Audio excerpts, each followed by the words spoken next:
ब्रेकनंतर बुलेटिनमध्ये तुम्हा सगळ्यांचं पुन्हा एकदा स्वागत। बातमी आहे अमेरिकेमधल्या एका स्त्रीची, मात्र ही स्त्री भारतीयाशी निगडीत आहे आणि तिच्या टिकलीवरून सध्या ट्रोलिंग सुरू झाल्याचं दिसतंय। अमेरिकेमधील भारतीय वंशाच्या वकील मथुरा श्रीधरन ओहायो इथे सॉलिसिटर जनरल म्हणून नियुक्त झालेले आहेत। मात्र या प्रकरणाला आता काहीसं वेगळं वळण लागल्याचं दिसतंय।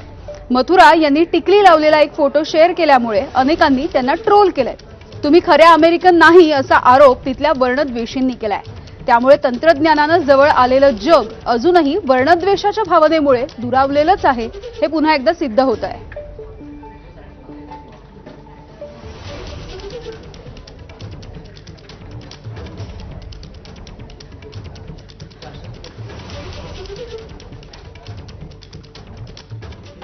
पुढची बातमी बघूयात। आपल्याला एआयचं बदलणारं नवीन तंत्रज्ञान माहिती आहे, मात्र याच तंत्रज्ञानामुळे एका चित्रपटाचा शेवटच बदलण्यात आलाय।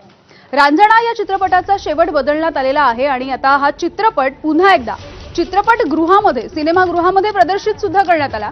त्यामुळे अभिनेता धनुषनं तीव्र संताप आणि नाराजीही व्यक्त केली। दिग्दर्शक आनंद एल राय यांचा रांझणा हा चित्रपट 2013 मध्ये प्रेक्षकांच्या भेटीला आला होता।